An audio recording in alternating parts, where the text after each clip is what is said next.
दोस्तों नमस्कार, let's crack UP exams में आपका स्वागत है। और अब ये वर्ष है नौकरियों का। जी हाँ, अंबार आने वाली है, बाढ़ आने वाली एक प्रकार से रोजगार की। आपको पता है चुनावी वर्ष है, तो आप लोग भी तैयार हो जाइए और अपने कमर की पेटी कस के बांध लीजिए। और अगर आपके पास अनअकैडमी लर्निंग ऐप नहीं है तो आप इसके लाभ से अछूते क्यों हैं? इसको जल्दी से डाउनलोड इंस्टॉल करिए और सब्सक्रिप्शन लीजिए किसी भी कोर्स का, यूपीपीएससी, यूपीटीपीएससी, या सबसे बेहतर है अगर आप यूपीएससी और यूपीपीसीएस की ही तैयारी करना चाहते हैं तो यूपीएससी सब्सक्रिप्शन भी आपके पास है मौजूद। आप कोई भी इनमें से सब्सक्रिप्शन ले सकते हैं, 1 वर्ष 2 वर्ष जो भी हो। जैसे यूपीपीएससी यूपीटीपीएससी सब्सक्रिप्शन है, इसमें 1 वर्ष या 2 वर्ष का ऑप्शन आपके पास बहुत अच्छा है कि इसमें आप एडमिशन ले सकते हैं। फी बहुत ही कम है अगर आप UD10 मेरा रेफरल कोड यूज़ करते हैं तो। UD10 ये रेफरल कोड यूज़ करते हैं तो एक तो मैं आपकी सफलता तक आपके साथ रहूँगा ही। इसके अलावा जितने भी कोर्सेज आएंगे अनअकैडमी प्लस पर और अनअकैडमी स्पेशल, वो तो आपको मिलेंगे ही। प्लस पे जितने भी PDF आएंगे वो सब आपको मिलेंगे, लाइव क्लासेस मिलेंगी और सारी चीज़ें विधिवत तरीके से, व्यापक तरीके से आपको तैयारी करनी है तो आप जुड़ सकते हैं। फीस डिस्क्रिप्शन ये सब दिया हुआ है, आप जाकर लर्निंग ऐप पर भी सारी चीज़ें देख सकते हैं और सब्सक्राइब कर सकते हैं। और रेफरल कोड UD10 यूज करना मत भूलिएगा 10% डिस्काउंट के लिए। चलिए शुरू करते हैं। का कौन सा कारण होता है? ABCD ये 4 ऑप्शंस आपके सामने हैं।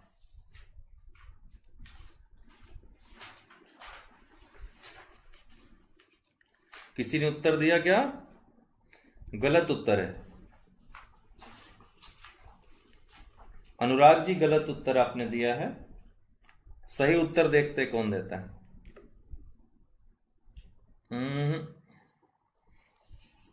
चलिए, और कुछ लोग प्रयास कर सकते हैं।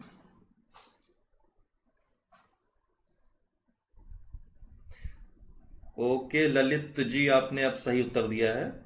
ललित त्रिपाठी का उत्तर सही है भाई। ठीक है। बी, कपास धूलि, ये फेफड़े संबंधित बीमारी है, बिस्नोसिस। कपास के क्षेत्र में जो लोग कार्य करते हैं उनको ये बीमारी होती है खासकर। वैसे तो धान वगैरह के जो खेत होते हैं, जो कृषि के कार्य में लगे होते हैं, और जो लोग देखे होंगे जब अनाज निकाला जाता है थ्रेसर आदि के द्वारा तो बहुत ज्यादा धूल के कण निकलते हैं।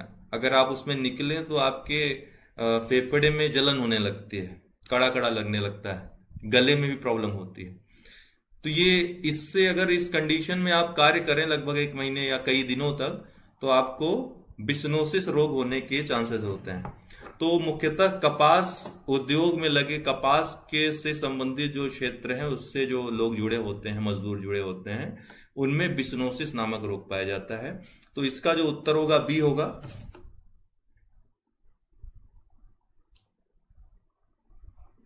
ठीक है, महाराष्ट्र के किसानों संबंधित है, एकदम सही कह रहे हैं। वहां पे ज्यादा कार्य होता है, गुजरात, महाराष्ट्र, इन सब जगहों पर ज्यादा शिकायत रहती है।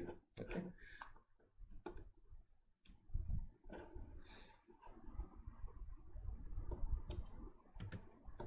बिस्नोसिस एक दुर्लभ फुस्फुसीय रोग है, फेफड़े का रोग है। यह अंतर्ग्रहण के द्वारा जूट, पटसन और कपास के कणों के फेफड़ों में पहुंचने से होता है और इसे कभी कभी ब्राउन लंग डिजीज भी कहा जाता है। यह व्यावसायिक अस्थमा का एक रूप है। संयुक्त राज्य अमेरिका में बिस्नोसिस विशेषतः अपरिष्कृत कपास संबंधी कार्यों में संलग्न व्यक्तियों से होता है। प्रसंस्करण के प्रथम चरण के दौरान कपास की गांठों को खोलने वाले व्यक्तियों को इस रोग से ग्रसित होने का खतरा सबसे ज्यादा होता है। बिस्नोसिस रोग एक अन्य प्रकार से भी होता है, जैसे मैंने बताया, जिसे ग्रेन वर्कर्स लंग कहा जाता है। यह रोग खाद्यान्न फसलों से संबंधित क्रियाकलापों में संलग्न व्यक्तियों को भी हो सकता है। बिस्नोसिस के बारे में और जानेंगे तो बिस्नोसिस से पीड़ित रोगियों को सामान्यतः खांसी और सीने में जकड़न जैसी समस्याएं उत्पन्न होती हैं। कुछ लोगों में अवकाश के पश्चात पुनः कार्य आरंभ करने पर धूल के संपर्क में आने की स्थिति में मंडे फीवर हो जाता है।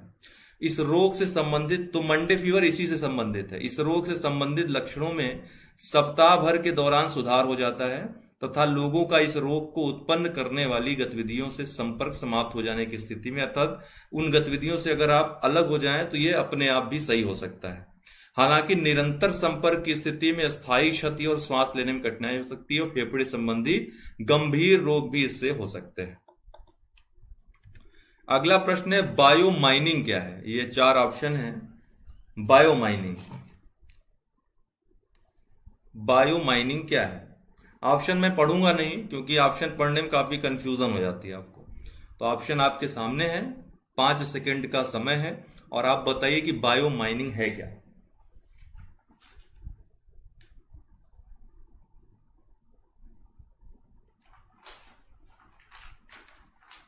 किसी ने उत्तर नहीं दिया अभी। जी बिल्कुल, व्हाइट चेस्ट कैंसर के रूप में भी इसको जाना जाता है। चंद्रशेखर जी एकदम सही बता रहे हैं। इस प्रश्न का उत्तर अभी तक नहीं मिला है।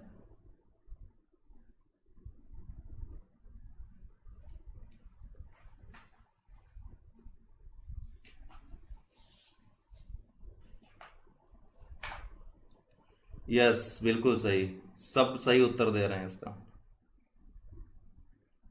आकांक्षा वर्मा ने सबसे पहले इसका उत्तर दिया सही, बी इसका उत्तर होगा। यह चट्टानी अयस्कों या खदान अपशिष्टों से धातु निष्कर्षण हेतु सूक्ष्म जीवों का उपयोग करने की प्रक्रिया है। क्या है? चट्टानी अयस्क और खदान अपशिष्टों से धातु निष्कर्षण के लिए सूक्ष्म जीवों का प्रयोग करने की प्रक्रिया है, बी इसका उत्तर है। हाल ही में चर्चा में रहा था। क्यों चर्चा में रहा था, देखते हैं। हालिया संदर्भ, दिल्ली नगर निगम द्वारा दिल्ली में 3 जल भराव क्षेत्रों अर्थात भलसवा, ओखला और गाजीपुर के बायो माइनिंग जैव खनन और बायो रेमिडिएशन जैव उपचारण की प्रक्रिया प्रारंभ कर दी गई है। बायो माइनिंग चट्टानी अयस्कों या खदान अपशिष्ट से आर्थिक रूप से उपयोगी धातुओं को निष्कासित करने के लिए, निष्कर्षित करने के लिए सूक्ष्म जीवों का उपयोग करने की एक प्रक्रिया है। बायोमाइनिंग तकनीक का धातुओं से प्रदूषित हो चुके स्थलों को साफ करने के लिए भी उपयोग किया जा सकता है, इसलिए बी उत्तर सही है। अगला प्रश्न है, जैव विविधता को परिभाषित किया जाता है, तो इनमें से कौन सी परिभाषा होगी जैव विविधता की?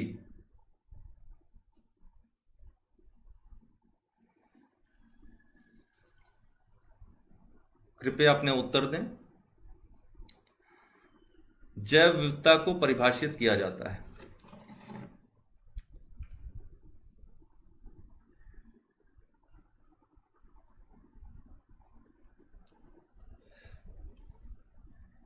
ठीक है विवेक जी, सही उत्तर है आपका, ए इसका उत्तर होगा। ये तो आपको पता होना चाहिए, बेसिक है ना। किसी पर्यावरण में विभिन्न प्रजातियों की श्रेणी, ठीक है, जितनी ज्यादा प्रजातियों की संख्या रहेगी अलग अलग, उतना ज्यादा जैव विविधता रहेगी। ये जो सी वाला दिया है, इसमें काफी लोग कंफ्यूज हैं, कुछ लोगों ने उत्तर भी दिया है सी, वो गलत है। एक प्रजाति से दूसरी प्रजाति से विभिन्नता जो है, ये जैव विविधता नहीं होती। किसी एक पारिस्थितिकी तंत्र में जितने ज्यादा प्रकार के प्रजातियां पाई जाएंगी, वही उसी को जैव विविधता कहेंगे, या प्रजाति विविधता भी इसको कहते हैं।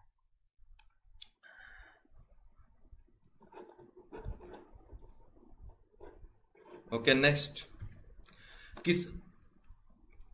इसके बारे में पढ़ेंगे। किसी पर्यावरण में विभिन्न प्रजातियों की श्रेणियों को जैव विविधता के रूप में जाना जाता है।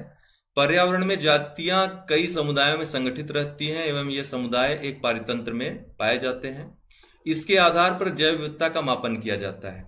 महत्वपूर्ण बात है कि जैव विविधता अल्फा, बीटा और गामा नामक श्रेणियों में विभाजित की जाती है। अल्फा विविधता, बीटा विविधता और गामा विविधता। और यह विभाजन किसने किया था? तो 1972 में विटेकर महोदय ने यह विभाजन किया था। तो इनका नाम याद रखना है, विटेकर, पूछा जा सकता है कि इस विभाजन किसने किया था अल्फा, बीटा, गामा में। जैव विविधता का सबसे महत्वपूर्ण पहलू कौन सा है? भोजन है, औषधि है, औद्योगिक उपयोग है, या पारिस्थितिकी तंत्र का निर्वहन है? बताएं। जैव विविधता का सबसे महत्वपूर्ण पहलू क्या है?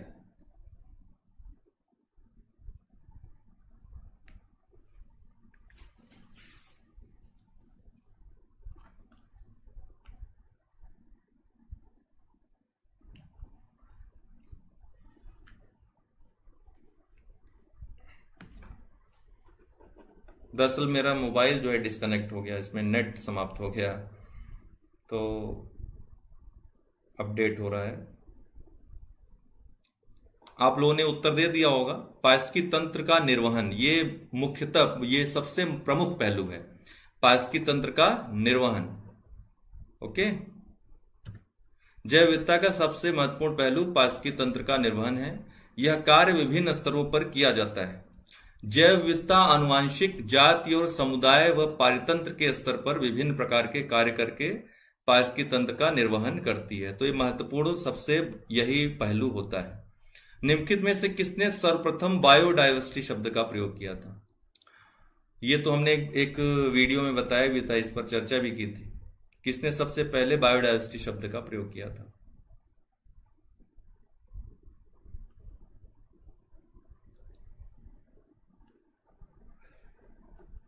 तो वाल्टर जी रोजन ने। देखिए, मोबाइल ऑफ होने के कारण जो है मैं आपकी कमेंट्स नहीं पढ़ पा रहा हूं, माफ करिएगा इसके लिए। तो वाल्टर जी रोजन, इन्होंने सबसे पहले बायोडायवर्सिटी शब्द का प्रयोग किया था। आइए देख लेते हैं। प्रारंभ में जैव विविधता शब्द को अंग्रेजी शब्द बायोलॉजिकल डाइवर्सिटी के रूप में प्रथम सबसे पहले रेमंड एफ दासमैन ने वर्ष 1968 में अपनी पुस्तक a different kind of country में दिया था। किसने? रेमंड एफ दासमैन ने। लेकिन इन्होंने बायोडाइवर्सिटी शब्द का प्रयोग नहीं किया था, इन्होंने बायोलॉजिकल डाइवर्सिटी शब्द का प्रयोग किया था। लेकिन बाद में जैव विविधता को अंग्रेजी शब्द बायोलॉजिकल डाइवर्सिटी से परिवर्तित कर बायोडाइवर्सिटी के रूप में सबसे पहले किसने प्रयोग किया? जी रोजन ने। तो इसीलिए ये उत्तर सही होगा, जी रोजन। हिमालय पर्वत प्रदेश जात विविधता की या प्रजाति विविधता की दृष्टि से सबसे ज्यादा समृद्ध है। इस समृद्ध के लिए निम्नलिखित में से कौन सा कारण सबसे ज्यादा उपयुक्त है? यहां अधिक वर्षा होती है, जो प्रचुर वनस्पति वृद्धि को बढ़ावा देती है। यह विभिन्न जीव भौगोलिक क्षेत्रों का संगम है। इस क्षेत्र में विदेशज तथा अति आक्रामक जातियां प्रवेश नहीं कराई गई हैं, या फिर यहां मनुष्यों का कम हस्तक्षेप है। तो आप लोग अपने उत्तर दे दें। यहां अधिक वर्षा होती है, जो प्रचुर वनस्पति वृद्धि को बढ़ावा देती है। यह विभिन्न जीव भौगोलिक क्षेत्रों का संगम है। सी है, इस क्षेत्र में विदेशज तथा अति आक्रामक जातियां प्रवेश नहीं कराई गई हैं। और डी है, यहां मनुष्यों का कम हस्तक्षेप है। तो इसका जो है बी ऑप्शन सही होगा, विभिन्न जीव भौगोलिक क्षेत्रों का संगम है। आप हिमालय में विभिन्न ऊंचाइयों पे विभिन्न जीव भौगोलिक क्षेत्र पाए जाते हैं, आपको पता है, हमने चर्चा भी की है इसकी। विभिन्न ऊंचाइयों पे विभिन्न भौगोलिक क्षेत्र पाए जाते हैं। जितनी ज्यादा ऊंचाई बढ़ते जाएंगे उतना ही कम जो है जैव विविधता पाई जाती है उसमें, ठीक है। क्योंकि ऊपर जाने पर जो स्थितियां हैं पर्यावरणीय, वो काफी जटिल होती जाती हैं। जैसे आप जो है 0 डिग्री अक्षांश से जब ध्रुवों की तरफ बढ़ते हैं, जो स्थिति होती है, जिस तरह से भौगोलिक क्षेत्र पाए जाते हैं, वही हिमालय पर्वत पे भी लगभग ऐसा ही पाया जाता है। विभिन्न ऊंचाइयों पे विभिन्न जैव भौगोलिक क्षेत्र। तो यहां पर इस तरह का संगम है, इसीलिए जैव विविधता भी ज्यादा पाई जाती है। हर तरह के जैव भौगोलिक क्षेत्र में रहने वाले जीव पाए जाते हैं। तो सबसे ज्यादा जैव विविधता इसीलिए पाई जाती है। जैव विविधता की दृष्टि से इसीलिए अत्यंत समृद्ध है। और भारत के जो 4 हॉट स्पॉट्स हैं, उनमें से एक पूर्वी हिमालय भी आता है। भारत में 4 हॉट स्पॉट्स हैं जैव विविधता के। पूर्वी हिमालय, आपका पश्चिमी घाट, भारत म्यांमार और सुंडालैंड, ये 4 आते हैं। हिमालय पर्वत प्रदेश जैव विविधता की दृष्टि से अत्यंत समृद्ध है। इसका प्रमुख कारण यहां विभिन्न जीव भौगोलिक क्षेत्रों का सम्मिलन होना है। निम्नलिखित कथनों पर विचार करें। उच्चतर अक्षांशों की तुलना में निम्नतर अक्षांशों में जैव विविधता सामान्यतः अधिक होती है। पर्वतीय प्रवणताओं में उच्चतर उन्नतांशों की तुलना में निम्नतर उन्नतांशों में जैव विविधता सामान्यतः अधिक होती है। देखिए, अभी हमने जो इसके पिछले प्रश्न में चर्चा की, ठीक वही प्रश्न है, दूसरे प्रकार से पूछा गया है। ठीक है, आईएएस में पूछा हुआ प्रश्न है। इसका आप जवाब दे लें, तब मैं आपको जवाब देता हूं। 5 सेकंड आपको देता हूं, आप अपना जवाब दे लें तो मैं जवाब देता हूं। ध्यान से पढ़ेंगे तो आसानी से उत्तर आ जाएगा। देखिए, दोनों ही सही है। ठीक है, इसमें दोनों कथन सही है। उच्चतर अक्षांशों की तुलना में निम्नतर अक्षांशों में जैव विविधता सामान्यतः अधिक होती है। ठीक है, निम्नतर अक्षांश मतलब कि आपका जो है उष्णकटिबंधीय क्षेत्र, उष्णकटिबंधीय वर्षावनों में वर्षा अधिक होती है। यहाँ पे पर्यावरणीय दृष्टि से ज्यादा जैव विविधता के लिए अच्छी दशाएं हैं। तुलनात्मक रूप से जैसे ऊपर आप बढ़ते जाएंगे ध्रुवीय क्षेत्रों में पर्यावरणीय दृष्टि से जटिलता बढ़ती जाएगी, उसी तरह जैव विविधता भी कम होती जाएगी। तो पहला सही है। दूसरा, पर्वतीय प्रवणताओं, प्रवणता मतलब ग्रेडियंट्स, जो झुकाव होता है या ऊंचाई कह सकते हैं इसको, जो उच्चतर उन्नतांश होते हैं उनकी तुलना में निम्नतर उन्नतांशों में जैव विविधता सामान्यतः अधिक होती है। यही हमने पिछले वाले प्रश्न में देखा। तो दोनों ही सही है, सी इसका उत्तर होगा, 1 और 2 दोनों। उच्चतर अक्षांशों की तुलना में निम्नतर अक्षांशों में जैव विविधता सामान्यतः अधिक होती है। उष्णकटिबंधीय क्षेत्र जहां की जैव विविधता सर्वाधिक है निम्न अक्षांशों में ही स्थित है, 0 से 10 डिग्री अक्षांश में लगभग पाए जाते हैं। पर्वतीय क्षेत्रों में उच्चतर उन्नतांशों, चोटियों की तुलना में निम्नतर उन्नतांशों में जैव विविधता सामान्यतः अधिक होती है। अगला प्रश्न है, जैव विविधता हॉटस्पॉट केवल उष्णकटिबंधीय प्रदेशों में स्थित है। हमने आपको कई बार कहा है कि जब आप ऐसे प्रश्न टैकल करें जहां पर केवल दिया हो तो आपको वो उस बात के बारे में, उस कॉन्सेप्ट के बारे में एकदम क्लियर रहना चाहिए। अगर क्लियर नहीं है तो आप गलत हो सकते हैं वहां पे। ऐसा 80% केस में देखा गया है कि जहां पर केवल शब्द यूज होता है वो स्टेटमेंट गलत होता है, लेकिन 20% का सही होना ये खतरे की घंटी होता है कि आप केवल को हमेशा गलत नहीं मान सकते हैं। तो जैव विविधता हॉटस्पॉट केवल उष्णकटिबंधीय प्रदेशों में स्थित है, यह बिल्कुल सही नहीं है, यह बिल्कुल गलत है। उष्णकटिबंधीय प्रदेशों में ही नहीं स्थित है, जैव विविधता हॉटस्पॉट कई जो शीतोष्णकटिबंधीय क्षेत्र हैं वहां भी पाए गए हैं। भारत में 4 जैव विविधता हॉटस्पॉट हैं, अर्थात पूर्वी हिमालय, पश्चिमी घाट, अंडमान निकोबार द्वीप। तो क्या ये सही है? ये भी गलत है। ठीक है, भारत में 4 तो हैं लेकिन ये पश्चिमी हिमालय नहीं आता है। ठीक है, पश्चिमी हिमालय सम्मिलित नहीं है इसमें।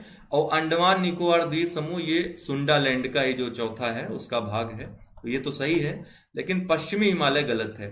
तो जैव विविधता के भारत में 4 हॉटस्पॉट हैं, पूर्वी हिमालय, पश्चिमी घाट, भारत म्यांमार और सुंडालैंड। तो ये 4 हैं, जबकि पश्चिमी हिमालय नहीं आता है। तो जैव विविधता हॉटस्पॉट ये दोनों ही गलत होंगे, 1 और 2, न तो 1 न तो 2, डी इसका उत्तर होगा।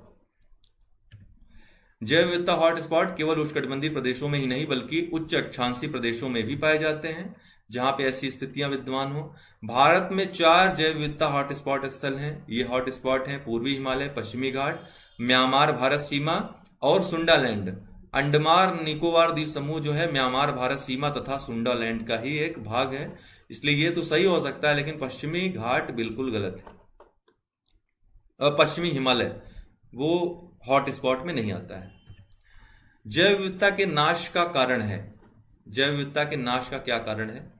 अब यहां पर मैं 2 प्रश्न इसी ढंग के करूंगा। कल भी हमने चर्चा की थी, जो रैपिड टेस्ट था, फैक्चुअल जो प्रश्न हमने कल हल किए थे 75, एक बार फिर देख लीजिएगा, वहीं से ज्यादा प्रश्न आपके आते हैं। जैव विविधता के नाश का क्या कारण है? जीवों के प्राकृतिक आवास में कमी, पर्यावरण प्रदूषण, वनों का नाश, ये सभी जैव विविधता के नाश के कारण हैं। लेकिन अगला प्रश्न, जैव विविधता के ह्रास का मुख्य कारण कौन सा है? तो यहां भी सभी कारण हैं, लेकिन यहां मुख्य कारण पूछ लिया है। तो मुख्य कारण क्या हो जाएगा? प्राकृतिक आवासीय विनाश सबसे ज्यादा महत्वपूर्ण कारण है। आज एक्चुअली दिन में लाइट कट गई ना, इसकी वजह से न तो मोबाइल चार्ज हो पाया और न ही लैपटॉप महोदय चार्ज हो पाया। तो जैव विविधता के ह्रास का जो सबसे मुख्य कारण है प्राकृतिक आवासीय विनाश, डी इसका उत्तर होगा। सबसे मुख्य कारण पूछ रहा है तो 2 तरह से प्रश्न पूछेगा, एक मुख्य कारण पूछेगा, एक कारण पूछेगा। कारण में तो सभी आ जाएंगे, बहुत सारे कारण हैं जैव विविधता के नाश के, लेकिन सबसे मुख्य कारण क्या है? आवासीय विनाश। ठीक है, जो आवासीय विनाश है इससे सबसे ज्यादा जैव विविधता में ह्रास हुआ है। निम्नांकित में से क्रायो बैंक XC2 संरक्षण के लिए कौन सी गैस सामान्यतः प्रयोग होती है? कौन सी गैस प्रयोग में लाई जाती है? बायो वाले स्टूडेंट्स के लिए तो आसान प्रश्न है ये। ठीक है, किसमें रखी जाती हैं? ये जो है, जैसे कि आप किसी जैव प्रयोगशाला में जाएं तो आप देखेंगे कि ये द्रवित, किसमें? द्रवित नाइट्रोजन में रखे जाते हैं। ए इसका उत्तर होगा। ठीक है, द्रवित नाइट्रोजन में, ए आंसर होगा इसका। एक्स सीटू संरक्षण एक ऐसी प्रक्रिया है जिसके द्वारा वनस्पतियों एवं जानवरों की विलुप्त प्राय प्रजातियों का संरक्षण उनके प्राकृतिक आवास से पृथक किया जाता है, प्राकृतिक आवास से हटाकर, क्योंकि इनको संकट होता है उनके प्राकृतिक आवास में। एक्स सीटू संरक्षण के तहत जीवित शुक्राणुओं, अंडों तथा भ्रूणों के नमूनों को अत्यंत कम तापमान पर उनको संरक्षित करने के लिए द्रवित नाइट्रोजन में संरक्षित किया जाता है। हमने एक्स सीटू और इन सीटू संरक्षण के बारे में आपको बताया था, तो वही है, पूछ रहा है, तो इसका उत्तर क्या हो जाएगा? द्रवित नाइट्रोजन। नाइट्रोजन पूछा है तो नाइट्रोजन इसका उत्तर हो जाएगा। Global smart cities alliance on technology governance के संदर्भ में निम्नलिखित कथनों को, आपको दिखाई पड़ रहा है कि नहीं? थोड़ा सा धुंधला हो गया ये वाला। Global smart cities alliance on technology governance के संदर्भ में निम्नलिखित कथनों पर विचार कीजिए। ये कथन है और नीचे उत्तर दिया है, आप लोग अपना उत्तर चुन सकते हैं कथन पढ़ने के बाद। मैं आपको 5 सेकंड दे रहा हूं, 10 सेकंड दे रहा हूं कि आप ये पढ़ें, थोड़ा स्टेटमेंटल है, ध्यान से पढ़िएगा। तो यह सार्वजनिक रूप से जुड़े उपकरणों से डेटा के संग्रहण और उनके उपयोग से संबंधित सार्वभौमिक मानदंडों और मानकों को स्थापित करने हेतु अधिदेश है global smart cities alliance on technology governance. हाल ही में चर्चा में भी रहा था पिछले वर्ष, तो ये पहला वाला सही है। वर्तमान में इस गठबंधन की सदस्यता सदस्य देशों के सार्वजनिक संस्थानों तक सीमित है, ये गलत है। ये निजी संस्थानों को भी सम्मिलित करता है। यह OECD देशों की एक पहल है, गलत है। G20 देशों का पहल है ये, तो 2 और 3 गलत है, पहला ही सही होगा। ए इसका उत्तर होगा। ध्यान रखिएगा, आपके यूपीएससी एग्जाम के लिए महत्वपूर्ण है प्रश्न। तो हाल ही में Bharat G20 Global smart cities alliance on technology governance में शामिल हुआ है। G20 Global smart cities alliance विश्व के 15 अग्रणी शहरों के नेटवर्क और प्रौद्योगिकी शासन संगठनों का एक संघ है जो स्मार्ट सिटी प्रौद्योगिकियों के उत्तरदायित्वपूर्ण और नैतिक तरीके से उपयोग को बढ़ावा देने हेतु कार्य करेंगे। स्मार्ट सिटी प्रौद्योगिकियों के कथन एक सही है। इस गठबंधन का उद्देश्य सार्वजनिक स्थलों पर संबद्ध उपकरणों का उपयोग करने के लिए वैश्विक मानदंडों और मानकों की स्थापना कर स्मार्ट सिटी प्रौद्योगिकियों के उत्तरदायित्वपूर्ण और नैतिक उपयोग को प्रोत्साहित करना है। वर्तमान में इस संबंध में कोई भी वैश्विक रूपरेखा का नियम विद्यमान नहीं है कि किस प्रकार सार्वजनिक स्थानों से सेंसरों जैसे कि ट्रैफिक कैमरों द्वारा या उनके माध्यम से संग्रहित डेटा का उपयोग किया जाए। इसीलिए स्मार्ट सिटीज अलायंस बनाया गया है टेक्नोलॉजी के आदान प्रदान के लिए। कथन 2 सही नहीं है, कथन 3 भी सही नहीं है। जैसा कि मैंने बताया कि कथन 2 में क्या कहा गया था कि यह सिर्फ सरकारी या सार्वजनिक संस्थानों को शामिल करता है, लेकिन ये गलत है। ये नगर पालिकाओं, क्षेत्रीय और राष्ट्रीय सरकारों के अलावा निजी क्षेत्र के भागीदारों और शहर के निवासियों को एकजुट करता है। वर्ल्ड इकोनॉमिक फोरम द्वारा International Organization for Public Private Cooperation को नवीन G20 Global smart cities Alliance के सचिवालय के रूप में कार्य करने के लिए चयनित किया गया है। तो ये भी एक महत्वपूर्ण फैक्ट है। कथन 3 सही नहीं है। ग्लोबल स्मार्ट सिटीज अलायंस के संस्थागत भागीदारों के संस्थापक समूह में ग्रुप ऑफ 20 अर्थात G20 के वर्ष 2019 और 2020 के अध्यक्ष एवं मेजबान राष्ट्र जापान और सऊदी अरब, भारत का smart city mission, cities for all cities today institute, Commonwealth local government forum, Commonwealth sustainable cities network, ये सब शामिल हैं, जबकि OECD शामिल नहीं है। तो ठीक है दोस्तों, आज का सेशन यहां पे समाप्त करते हैं। और आप लोगों को मैं बता दूं, जिन लोगों को प्लस कोर्स ज्वाइन करना है तो आप सब्सक्रिप्शन वाले भाग में जाएंगे, वहां सब्सक्रिप्शन के लिए ये रेफरल कोड मांगेगा, तो UD10 यूज कर लीजिएगा। जो भी आपको कोर्स ज्वाइन करना हो वहां पे ज्वाइन कर सकते हैं। आपको वहां जो छूट इस समय चल रही होगी अनअकैडमी प्लस पे आपको मिल जाएगी और आराम से व्यापक रूप से आप पढ़ाई कर सकते हैं, घर बैठे लाइव क्लासेस ले सकते हैं। और कोई प्रॉब्लम हो तो कमेंट बॉक्स में आप कमेंट कर सकते हैं, हम अभी जब मोबाइल चार्ज होगी मेरी देख लेंगे। तो आज के लिए इतना ही, बहुत बहुत धन्यवाद।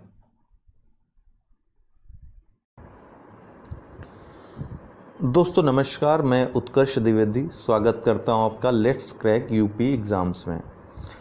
सामान्य अध्ययन के इस डेली 8 बजे के कोर्स में हम विज्ञान प्रौद्योगिकी का MCQ देख रहे थे। तो आज उसका 7वां भाग है और हमारा प्रयास है कि MCQ के माध्यम से और कॉन्सेप्चुअल वीडियोस के माध्यम से एक संपूर्ण आपको कोर्स प्रदान किया जाए इस 8 बजे के कोर्स में। और दूसरी बात है कि जो सुबह वाला वीडियो है करंट अफेयर्स और अन्य जानकारियों के लिए अच्छा है ही, वो आप देख ही रहे हैं। विज्ञान प्रौद्योगिकी का यह भाग जो है विज्ञान और प्रौद्योगिकी के प्रश्नों को समाहित करते हुए उनके कॉन्सेप्ट जो कि परीक्षाओं के लिए महत्वपूर्ण हैं वो बताते हुए चलेगा और आपकी जानकारी में अभिवृद्धि करेगा, ताकि आपकी परीक्षा में किसी भी प्रकार का प्रश्न पूछा जाए आप उसको हल करने में सक्षम हो सके। अब लेट्स क्रैक यूपी एग्ज़ाम्स को आप अवश्य सब्सक्राइब कर लें, क्योंकि यूपी एग्ज़ाम से जुड़ी सारी परीक्षाएं, सभी कोर्सेज एक ही प्लेटफॉर्म पे आपको मौजूद मिलेंगे। और इससे अच्छा क्या चाहिए अब आपको दोस्तों। बहुत जल्द स्टूडियो भी आ जाएगा, लाइव क्लासेस भी चलने रहेंगे। अभी लॉकडाउन की वजह से इक्विपमेंट्स नहीं है हमारे पास, इसलिए रिकॉर्डेड वीडियो ही मैं आपको दे रहा हूँ। कोई अगर कन्फ्यूज़न हो, डाउट्स हो क्वेश्चंस के दौरान तो आप अवश्य पूछिए, नेक्स्ट वीडियो में उसको क्लियर किया जाएगा।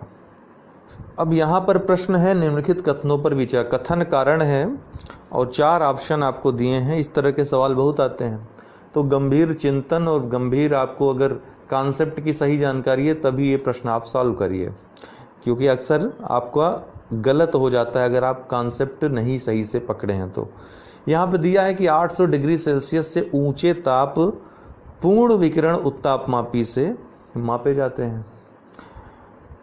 दूसरा है कि 800 डिग्री सेल्सियस से कम की वस्तुएं ऊष्मीय विकिरण उत्सर्जित नहीं करती हैं। तो ये कथन दिया है, ये कारण दिया है। आपको मैं बता दूं कि ऊष्मा का जो संचरण होता है उसके 3 तरीके होते हैं: चालन, संवहन और तीसरा है विकिरण। ये चालन विधि क्या होती है दोस्तों, जैसे उदाहरण के द्वारा मैं बताना चाहता हूं। किसी लोहे को आप, कोई लोहे की छड़ है, उसको आप किनारे पर गर्म करें, किसी भी चीज़ से जलाएं उसको, तो कुछ देर में क्या होता है कि छड़ का जो अंतिम सिरा है जहाँ पर आप पकड़े रहते हो उसको, वो भी गर्म हो जाता है। ऐसा चालन के कारण होता है। इसमें क्या होता है कि यहाँ पे जो स्थित अणु होता है वो गर्म होता है, वो अपने बगल वाले अणु को गर्म कर देता है, फिर वो बगल वाला अणु इस अणु को गर्म कर देगा। ये गर्मी पहुँचते पहुँचते पहुँचते यहाँ पहुँच जाती है। इसको चालन विधि, चल करके पहुँचना। और संवहन मतलब बह करके पहुँचना। संवहन मतलब इस तरह से समझेंगे तो ज़्यादा सरलता समझ में आएगा। संवहन मतलब बह करके, जैसे एक बर्तन में आप पानी उबाल रहे हो, यहाँ पर हीटर है, ठीक है, उसको गर्म कर रहे हैं, ये बर्तन गर्म हो रहा है और इसके अंदर जो जल है ये गर्म होकर इसमें गतिज ऊर्जा में इसकी वृद्धि हो रही है और ये बह करके कई धाराएं बना दे रहा है और ऊपर की धाराओं को गर्म करता चला जा रहा है। इसको क्या कहेंगे? संवहन, करंट्स या संवहन के द्वारा ऊष्मा का उत्सर्जन। तो कुछ देर में क्या होगा कि जल की सतह से शुरू होकर के पूरा जल जो है गर्म हो जाएगा। इसको हम संवहन विधि कहते हैं। भूगोल में जब आप पढ़ते हैं तो एक अभिवहन विधि हो जाता है। संवहन मतलब जो ऊर्ध्वाधर दिशा में संचलन होता है ऊष्मा का, उसको संवहन कहेंगे, और जो क्षैतिज दिशा में संवहन होगा अर्थात इस तरफ से इस तरफ जो करंट बहेगी उसको क्या कहेंगे? अभिवहन कहेंगे। हालांकि वो भूगोल का टॉपिक है, हमने बताया भी आपको इसके बारे में। और ये तीसरी जो विधि है ऊष्मा के संचरण की वो है विकिरण। विकिरण में किसी माध्यम की आवश्यकता नहीं होती है। जैसे आपने देखा 2 माध्यम की आवश्यकता थी यहाँ पे, लेकिन विकिरण में किसी माध्यम की आवश्यकता नहीं होती। जैसे सूर्य है, वो विकिरण द्वारा, ये निर्वात से भी इसकी जो है ऊष्मा संचरित होती है। तो बहुत ज़्यादा जो ऊष्मा वाले स्रोत होते हैं, जैसे 800 डिग्री सेल्सियस से ऊंचे ताप स्रोत जो होते हैं वो विकिरण उत्सर्जित करते हैं। वो विकिरण के माध्यम से ऊष्मा का संचरण वहाँ से होता है, इसीलिए उनको पूर्ण विकिरण उत्तापापी से मापा जाता है। तो इसका कारण भी सही है, कथन भी सही है, और कारण कथन की उचित व्याख्या करता है। इसका उत्तर हो जाएगा ए। अब यहाँ पर प्रश्न है, निम्नलिखित वैज्ञानिकों में नोबेल पुरस्कार विजेता नहीं है। तो हरगोविंद खुराना तो हैं ही, इनको मिला हुआ है 1968 ईस्वी में चिकित्सा के क्षेत्र में इनको नोबेल मिल चुका है। एस चंद्रशेखर सीमा जिन्होंने बताई थी, तो इनको 1983 ईस्वी में भौतिकी के क्षेत्र में मिल चुका है। फिर अमर्त्य सेन, देखिए अमर्त्य सेन ये वैज्ञानिक नहीं है, ये अर्थशास्त्री हैं, लेकिन अर्थशास्त्र में सामाजिक विज्ञान में आ जाता है। तो अगर ऐसा प्रश्न आए और कन्फ्यूजन वाला कोई प्रश्न ऑप्शन न रहे, जैसे यहाँ पर किसी अन्य वैज्ञानिक का नाम दे दिया जाता जिनको पुरस्कार मिला हुआ है, तो आप यहाँ पर अमर्त्य सेन को लगा देते, आपका ये दावा हो जाता है कि अमर्त्य सेन वैज्ञानिक नहीं अर्थशास्त्री हैं। लेकिन यहाँ पर आपको पता है कि इनको तो मिला ही नहीं है नोबेल, तो इसका जो एप्रोप्रिएट आंसर हो जाएगा जगदीश चंद्र बसु हो जाएगा। भले ही ये वैज्ञानिक थे, अमर्त्य सेन अर्थशास्त्री हैं, लेकिन अमर्त्य सेन जो है सामाजिक विज्ञानी तो हैं ही, तो एक प्रकार के वैज्ञानिक ये भी कहे जाएंगे। तो जगदीश चंद्र बसु इनको ही नहीं मिला है, बाकी सबको मिला हुआ है। अब यहाँ पर दिया है शीतकाल में पेंडुलम घड़ी की गति पर प्रभाव पड़ता है। यहाँ से देखिए पेंडुलम घड़ी की गति पर प्रभाव पड़ता है, गति बढ़ जाती है, गति धीमी हो जाती है, कोई प्रभाव नहीं पड़ता, गति शून्य हो जाती है। एक बात मैं आपको बता दूं कि अपने ऊपर ही लागू करिए कि ठंडी और गर्मी के प्रति आपका क्या आचरण होता है। गर्मी में आप ज़्यादा फैलने की सोचते हैं, ज़्यादा जो है विस्तार करने की सोचते हैं बॉडी, और ठंडी में आपको सिकुड़न होती है। यही बात धातु के साथ है, ठीक है। यहाँ पर क्या होता है कि ठंडी में वस्तुएं सिकुड़ती हैं, लंबाई इनकी छोटी होती है, छोटी हो जाती है, और गर्मी में इनकी लंबाई बढ़ जाती है विस्तारण के कारण। तो जब गर्मी में बढ़ेगी लंबाई, अब आपको बता दूं कि एल जो है लंबाई जब घटेगी, जितना ज़्यादा लंबाई कम होगी उतनी तेज पेंडुलम की गति होगी। कभी भी ऐसा प्रश्न आएगा तो आप अवश्य इस चीज़ को अप्लाई करिएगा कि लंबाई बढ़ रही है कि घट रही है। अगर लंबाई बढ़ेगी तो पेंडुलम की गति घटेगी, और लंबाई जब घटेगी तो पेंडुलम की घड़ी की गति बढ़ जाएगी। तब यहाँ पर ठंडी में क्या होगा, यहाँ शीतकाल पूछ रहा है, तो ठंडी में लंबाई घट जाएगी, जब लंबाई घट जाएगी तो पेंडुलम घड़ी की गति बढ़ जाएगी। तो इसका उत्तर हो जाएगा बी। प्रथम भारतीय संप्रेषण सैटेलाइट, प्रथम भारतीय संप्रेषण सैटेलाइट, कम्युनिकेशन जो सैटेलाइट था, एप्पल उसका नाम था, उसका प्रक्षेपण कब किया? यहाँ पे देखिए प्रथम भारतीय संचार सैटेलाइट जो था, संचार उपग्रह एप्पल था, और उसका प्रक्षेपण कहाँ से किया गया था? तो कोरू से, ठीक है, कोरू से इसका प्रक्षेपण किया गया था। फ्रेंच गुयाना में कोरू प्रक्षेपण केंद्र है। 19 जून 1981 को यहाँ से प्रक्षेपित किया गया था। पहला भारतीय संचार उपग्रह था, संप्रेषण सैटेलाइट था। और कल हमने क्या पढ़ा था कि 19 मई 1975 को कौन सा भेजा गया था? आर्यभट्ट। वो भारत का पहला सैटेलाइट था, पहला उपग्रह था, पहला अंतरिक्ष अभियान था। ठीक, इसका उत्तर हो जाएगा ए कोरू। सॉरी, 19 अप्रैल था दोस्तों, 19 अप्रैल 1975 को आर्यभट्ट को भेजा गया था, मैंने मई गलती से बोल दिया। अगला प्रश्न है, बहुत बढ़िया प्रश्न है। नाभिकीय संलयन रिएक्टरों के विषय में निम्नलिखित कथनों पर विचार कीजिए। देखिए, दो प्रकार की नाभिकीय अभिक्रिया होती है, नाभिकीय संलयन और नाभिकीय विखंडन। नाभिकीय संलयन जो अभिक्रिया है, जैसे कि हाइड्रोजन बम है, या फिर सूर्य का से जो सूर्य और तारे हैं, ये सभी हाइड्रोजन के संलयन से उत्पन्न होते हैं। दो नाभिकों के जुड़ने से, संलयन मतलब जुड़ना, दो नाभिक जब जुड़ करके एक भारी नाभिक बनाते हैं, दो हल्के नाभिक जुड़ करके और स्थायी नाभिक का निर्माण करते हैं, तो उसको क्या कहेंगे? नाभिकीय संलयन की प्रक्रिया कहेंगे। वही नाभिकीय विखंडन में क्या होगा कि एक नाभिक जब विघटित होगा दो हल्के नाभिकों में, तो उसको क्या कहेंगे? नाभिकीय विखंडन की प्रक्रिया कहेंगे। नाभिकीय विखंडन में नाभिकीय संलयन की अपेक्षा कम ऊर्जा उत्पन्न होती है। अर्थात परमाणु बम जो होता है वो हाइड्रोजन बम से कमज़ोर होता है। हाइड्रोजन बम इसलिए खतरनाक होता है क्योंकि हाइड्रोजन बम के कारण अर्थात संलयन अभिक्रिया के लिए पहले विखंडन अभिक्रिया होना आवश्यक है, क्योंकि इसके लिए बहुत ज़्यादा ऊर्जा चाहिए, ये अभिक्रिया होने के लिए बहुत ज़्यादा मात्रा में, और वो ऊर्जा परमाणु विखंडन, नाभिकीय विखंडन के द्वारा ही उत्पन्न की जा सकती है। इसीलिए हाइड्रोजन बम बनाने के लिए या नाभिकीय संलयन कराने के लिए सबसे पहले नाभिकीय विखंडन कराना पड़ेगा, तभी ऊर्जा उत्पन्न होगी उस मात्रा में कि नाभिकीय संलयन हो सके। तो ये जो है इसका जो अब देख लेते हैं कि कौन कौन से कथन हैं। वे भारी नाभिकों के विखंडन के सिद्धांत पर कार्य करते हैं, गलत है, ये संलयन पर, ठीक है, हल्के नाभिकों के संलयन पर आधारित हैं। दूसरा है साधारणतया इनकी टोकमाक डिजाइन होती है। एक डिजाइन है जिसका नाम टोकमाक है, इसके बारे में जब विस्तार से पढ़ेंगे परमाणु बम के बारे में तब वहाँ पर देखेंगे डिजाइनों के बारे में। ये लेकिन जो नाभिकीय संलयन रिएक्टर हैं टोकमाक डिजाइन पर ये आधारित होते हैं। वे बहुत अधिक तापक्रम पर कार्य नहीं करते हैं, ये भी गलत है।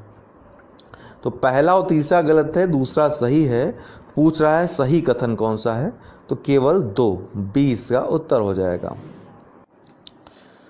अगला प्रश्न है निम्नलिखित युग्मों में से कौन सा युग्म सुमेलित ही नहीं है। तो लैक्टोमीटर ये दूध का घनत्व बिल्कुल सही है। हाइग्रोमीटर हवा में आर्द्रता, ये भी बिल्कुल सही है। एमीटर जो है ये विद्युत चुम्बकीय तरंगों की आवृत्ति, गलत है, ये विद्युत धारा का मापक है एमीटर। विद्युत चुम्बकीय तरंगों का जो मात्रक है वो है ओंडोमीटर। कौन? ओंडोमीटर। और स्प्रिंग तुला का मात्रक, स्प्रिंग तुला जो है भार का मापन करता है, ये बिल्कुल सही है। तो ये एमीटर वाला ही सी ऑप्शन गलत है, आपका उत्तर यही होगा। क्लोनिक संबंधित है, जो क्लोन बनाया जाता है वो किससे संबंधित है? तो नए जीवधारियों के विकास से, बिल्कुल गलत। फसल उत्पादन से, कलम लगाने से, जैविक प्रतिरूपण से संबंधित है, डी इसका उत्तर है। क्लोन का विकास एकल जनक कोशिका से किया जाता है, जो अपने जनक का जहाँ से वो उत्पन्न किया जाता है पूर्ण रूप से समरूप होता है। जबकि अगर नए जीवधारियों की विकास की बात करें तो यह अपने माता पिता अर्थात जो जनक है दोनों के मिश्रित गुणों का प्रतिनिधित्व करता है। तो क्लोनिंग जैविक प्रतिरूपण संबंधित है। क्लोनिंग की कल्पना जो आई थी सबसे पहले कि किसी विशिष्ट प्रजाति जो विलुप्त होने के कगार पे हो उसको बचाया जा सके, इस माध्यम से ये विचार मन में आया था, तब क्लोनिंग की शुरुआत हुई थी। इस पर जो रिसर्च शुरू हुए थे, लेकिन इसका दुरुपयोग न है, इस कारण से इसको प्रतिबंधित कर दिया गया है एक प्रकार से। ठीक, कुछ ही विशिष्ट क्षेत्रों में जैसे कि पशु आदि में इसका प्रयोग, इसके प्रयोग की अनुमति है, लेकिन वो भी सीमित, उसके लिए भी अनुमति बकायदा लेनी पड़ती है। तो जैविक प्रतिरूपण से संबंधित है। शेविंग करने के लिए या दाढ़ी बनाने के लिए किस तरह के दर्पण का प्रयोग किया जाता है? कई बार प्रश्न आया है। अवतल दर्पण का प्रयोग किया जाता है इसके लिए। ठीक है, जिस गोली जो अवतल दर्पण होता है क्या है, जिसका जो तल जो है, जो परावर्तक तल है अर्थात प्रकाश जिस पे पड़ता है तल पे, वो धंसा हुआ रहता है ये, ठीक है ना, इसको क्या कहेंगे? अवतल कहेंगे, या अपसारी दर्पण कहते हैं। और जो उठा हुआ भाग रहता है इसको क्या कहेंगे? उत्तल कहेंगे। ठीक, अवतल, उत्तल, इन दोनों में अंतर आप जानते ही होंगे, अभी तक तो ये बहुत छोटी क्लास की चीज़ें हैं। इसका प्रयोग, जो अवतल दर्पण का प्रयोग होता है वो शेविंग करने, आँख, नाक और कान के जो डॉक्टर प्रयोग करते हैं, जैसे डॉक्टर आप कभी दांत दिखाने जाइए तो वहाँ पर जो दर्पण प्रयोग होता है वो यही होता है, अवतल दर्पण होता है। और सोलर कुकर जो है उसमें भी अवतल दर्पण का ही प्रयोग किया जाता है, 20 का उत्तर है। थायराइड हार्मोन के कार्य हैं, जो थायराइड से निकलता है ग्रंथ से, थायराइड हार्मोन, उसके कार्य क्या है? मेटाबॉलिज्म नियंत्रक सही है। जल संतुलन का नियंत्रण, ये भी सही है। शरीर की सामान्य वृद्धि, विशेषतः हड्डी, बाल इत्यादि के विकास के लिए अनिवार्य, सभी ही सही हैं, डी इसका उत्तर होगा। ये जो है, अगर ये इस हार्मोन की कमी हो जाए दोस्तों, तो बच्चों में जड़ वामनता मिक्सिडीमा जो जवानी में होता है, मिक्सिडीमा रोग, घेंघा रोग जो होता है, ग्वाइटर, और हाइपोथायराइज्म, ये सभी जो है ये थायराइड हार्मोन की कमी से होते हैं। अगर थायराइड हार्मोन की अधिकता हो जाए तो भी रोग हो जाता है, जैसे टॉक्सिक ग्वाइटर, एक्सोप्थेल्मिक ग्वाइटर, ये सभी जो हैं ये हार्मोन की अधिकता से होने वाले रोग हैं। जबकि घेंघा रोग जो होता है वो थायराइड हार्मोन की कमी से होता है। कई बार ये प्रश्न पूछा जा चुका है। तो दोस्तों इस बात का आपको ध्यान रखना है कि प्रश्न पूछा क्या गया है। सिर्फ ग्वाइटर पूछेगा, घेंघा पूछेगा तो थायराइड हार्मोन की कमी से, लेकिन अगर टॉक्सिक ग्वाइटर या एक्सोप्थेल्मिक ग्वाइटर पूछेगा तो थायराइड हार्मोन की अधिकता से होने वाला रोग है। ओके, तो चाहे तो आप इस चीज को नोट भी कर सकते हैं। उपर्युक्त सभी इसका उत्तर होगा। अगला प्रश्न देख लेते हैं। सूची फर्स्ट को सूची सेकंड के साथ सुमेलित कीजिए तथा नीचे दिए गए कूट का प्रयोग सही करके सही उत्तर चुनिए। अवाक्स दोस्तों airborne warning and control system, जिसका पूरा नाम है, ये इजरायली विकसित फाल्कन वायुसेना में लगाने वाला एक इंस्ट्रूमेंट है। ठीक है, ये क्या करता है कि जब कार्रवाई कोई वायुयान करता है किसी देश में तो उस देश की क्या प्रतिक्रिया होती है उसके बारे में ये खबर देता है, सूचना देता है, एक प्रकार से चेतावनी देता है। तो भारत ने जो मिराज जो वायुयान है, लड़ाकू विमान है, उनके द्वारा जो पाकिस्तान में कार्रवाई की थी बालाकोट में, उसमें ये अवाक्स प्रणाली लगी हुई थी। ये प्रश्न पूछा जा सकता है। तो अवाक्स जो है इजराइल विकसित फाल्कन वायुसेना संबंधित है, तो ए का 4 होगा। अरिहंत परमाणु पनडुब्बी है भारत की, 2 होगा बी का। ठीक है, 4-2। और नाग है एंटी टैंक प्रक्षेपास्त्र है, तो 1 होगा। और एटलस सेंटोर क्या है, ये अमेरिकी निम्न ताप की रॉकेट है, 3 होगा। तो 4-2-1-3 इसका उत्तर हो जाएगा। तो 4-2-1-3, अच्छा इनमें कोई भी सही नहीं है, इसको सही कर लीजिए, 4-2-1-3। ठीक है, इसका उत्तर हो जाएगा 4-2-1-3, सी उत्तर होगा इसका। अच्छा, रोडेंटिसाइड बहुत फेमस भी है, ये एक प्रकार का कीट नियंत्रक रसायन है। इसका प्रयोग किस जानवर के नियंत्रण हेतु किया जाता है? तो रोडेंटिसाइड दोस्तों एक विशिष्ट प्रकार का रसायन है कीटों पर नियंत्रण रखने के लिए और चूहों को मारने के लिए। आजकल इसका प्रयोग और ज़्यादा बढ़ गया है रोडेंटिसाइड का, इस पर रिपोर्ट भी एक आई थी कि पर्यावरण को इससे क्या नुकसान हो सकता है। तो चूहों को मारने के लिए इस दवा का प्रयोग किया जा रहा है, ए इसका उत्तर है। अगला है सूची फर्स्ट को सूची सेकंड से मिलाना है कि कौन क्या है। तो फ्रेयान दोस्तों जो कि आपके रेफ्रिजरेटर में यूज होती है, प्रशीतक है, एक प्रकार की प्रशीतक गैस है। सल्फर डाइऑक्साइड अम्ल वर्षा का कारण होती है, नाइट्रिक ऑक्साइड या सल्फर डाइऑक्साइड दोनों।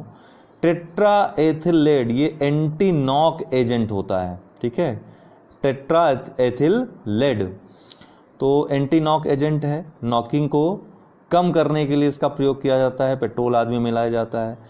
मोनो पोटेशियम टार्टरेट ये बेकरी में इसका प्रयोग होता है। तो ABCD का 1 2 3 4 हो जाएगा, उत्तर बी हो जाएगा।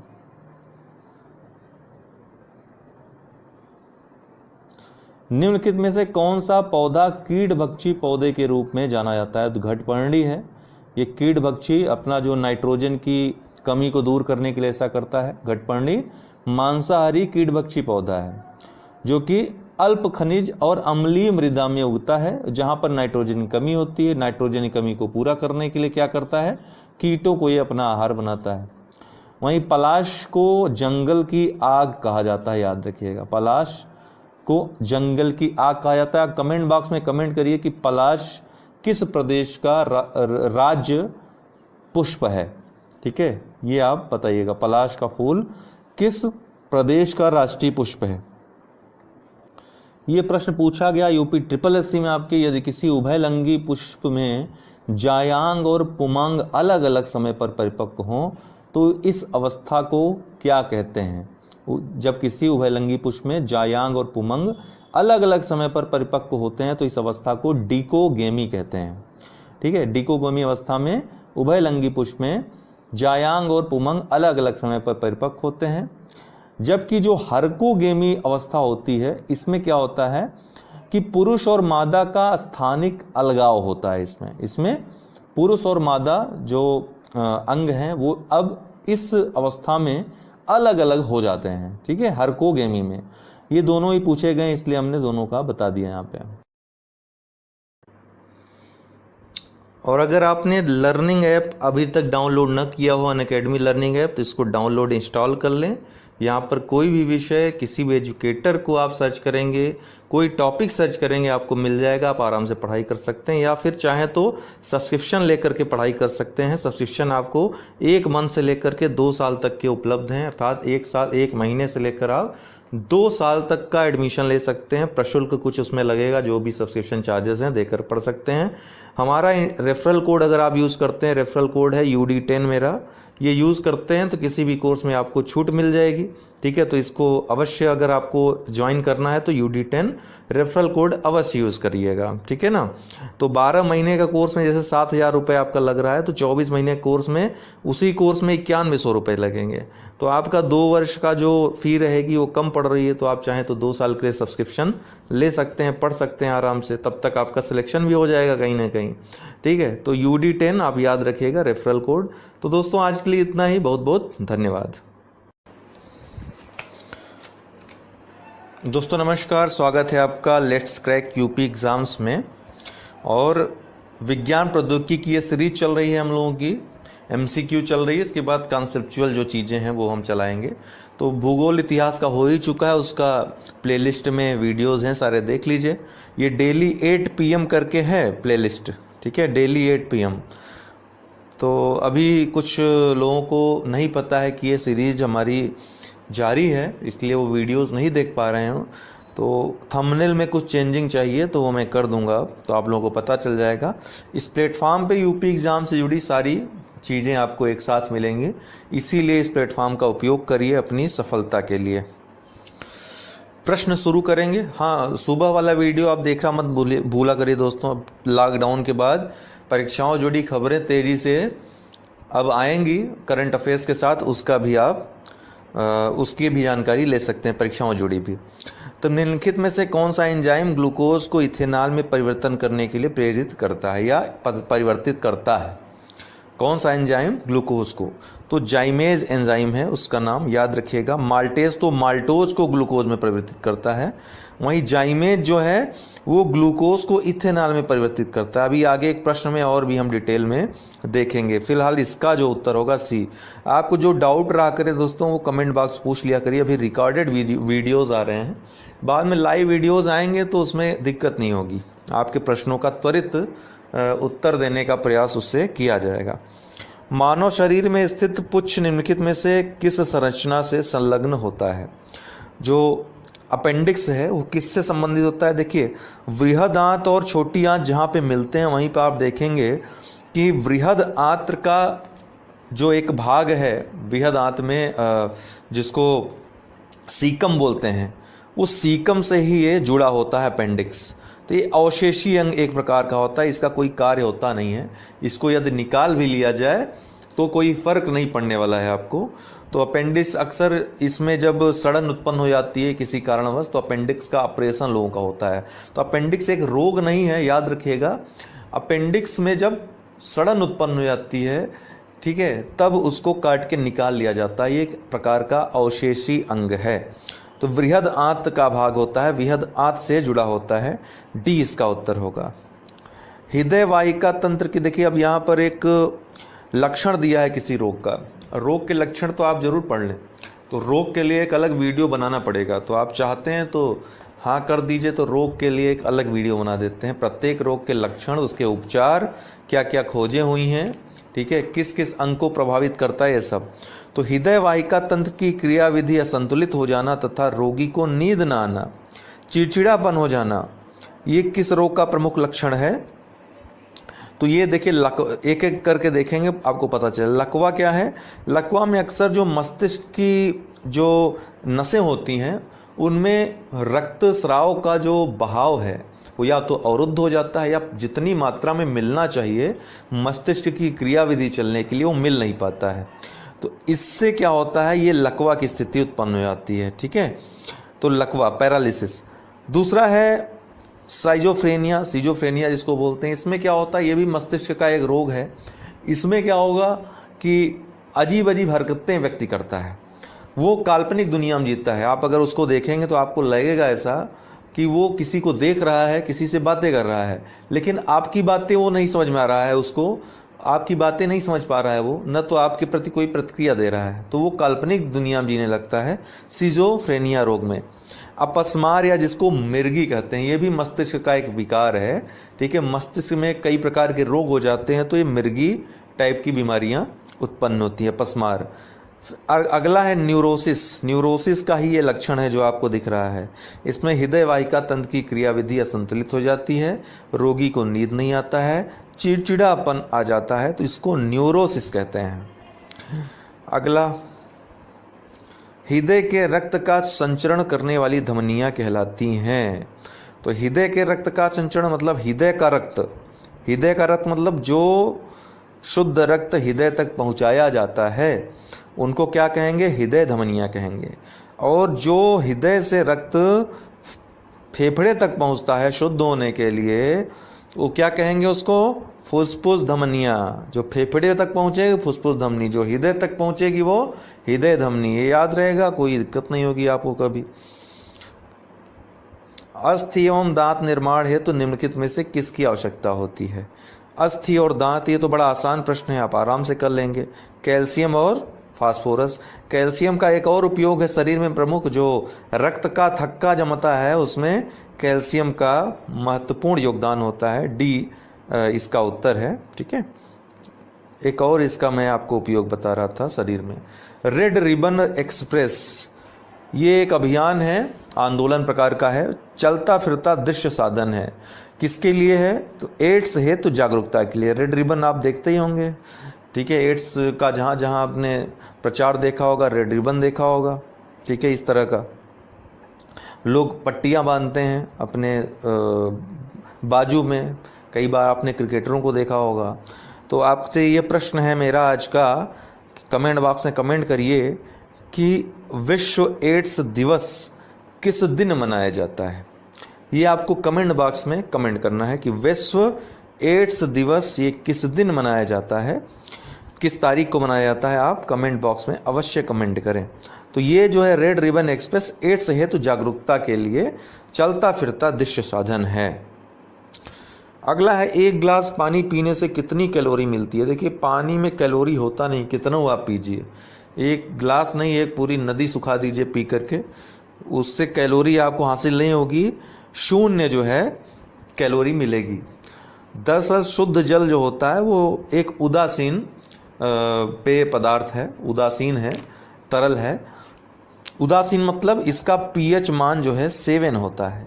आपको पता है 7 से कम अगर पीएच मान हो तो वो अम्लीय विलयन होता है या अम्लीय तरल होता है, और 7 से अगर अधिक पीएच मान हो तो वो क्षारीय तरल होता है, और 7 हो तो वो उदासीन होता है। तो जल एक उदासीन है, इसमें कैलोरी नहीं पाई जाती है। तो जब जल पूछेगा दोस्तों तो आप शुद्ध जल ही इसको मानकर चलेंगे। ठीक है, जब भी प्रश्न में जल पूछेगा तो शून्य इसका उत्तर होगा। अगला है, निम्नलिखित खनिजों पर विचार कीजिए। कैल्शियम, लोहा और सोडियम, इनमें से मानव शरीर में पेशियों के संकुचन, पेशी संकुचन के लिए किसकी या किनकी आवश्यकता होती है। बहुत बढ़िया प्रश्न है ये। तो तीनों की ही आवश्यकता होती है, याद रखिएगा। पेशियों के संकुचन के लिए कैल्शियम, लोहा, सोडियम, इन तीनों की आवश्यकता होती है। तो रक्त में कैल्शियम, सोडियम और आयरन या लोहा, इनका समुचित अनुपात हृदय की गति और अन्य मांसपेशियों को उत्तेजित करना, उनमें संकुचन की क्रिया संपन्न करने हेतु आवश्यक है। इनकी एक निश्चित अनुपात में मात्रा आवश्यक होती है। तो डी इसका उत्तर है। अगला है, गाय का दूध पीले सफ़ेद रंग का होता है। देखते हैं, आप गाय का दूध पीते होंगे, बड़ा स्वादिष्ट होता है अगर आपको शुद्ध देशी गाय का दूध मिले तो। जिसका कारण उसमें निम्नलिखित में से किसकी उपस्थिति है?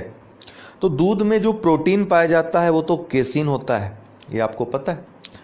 लेकिन जो इसके अलावा इसका पीलापन और होता है, पीला और सफ़ेद जो रंग होता है, तो वो कैरोटीन की उपस्थिति के कारण होता है। हल्का पीला रंग कैरोटीन की उपस्थिति के कारण। यही जो है गाजर में भी आपके पाया जाता है। गाजर में भी जो पीलापन होता है कैरोटीन ही उसका कारण होता है। तो दूध में जो सफ़ेदी होती है वो केसीन के कारण होती है, और हल्का पीला रंग जो होता है वो कैरोटीन के कारण होता है। अब यहाँ पे पीला और सफ़ेद दोनों पूछ लिया है, तो ये हो जाएगा उत्तर केसीन के साथ प्रोटीन, कैरोटीन सॉरी, ये दोनों ही प्रोटीन है। केसीन के कारण पीला, केसीन के कारण सफ़ेद और कैरोटीन के कारण पीला। ठीक, दूध का सफ़ेद रंग किसके कारण होता है? केसीन के कारण होता है। गाय के दूध में पीलापन किसके कारण होता है? कैरोटीन के कारण होता है। गाय के दूध में पीला सफ़ेद रंग का कारण क्या है? केसीन के साथ कैरोटीन। ठीक है, अब ये प्रश्न देखिए, महत्वपूर्ण प्रश्न है। आजकल तो ये बहुत ज़्यादा पूछा जा रहा है विटामिन से। तो सूची है किसको किस नाम से जानते हैं? तो विटामिन B1 का नाम थायमीन है। हमने आपको पहले ही वीडियो में विज्ञान प्रौद्योगिकी के पूरा बताया था किस विटामिन को क्या कहते हैं, तो वो आप अवश्य देखें। विटामिन B1 को थायमीन, विटामिन B2 को राइबोफ्लेविन, विटामिन B6 को पायरिडक्सिन कहते हैं, और विटामिन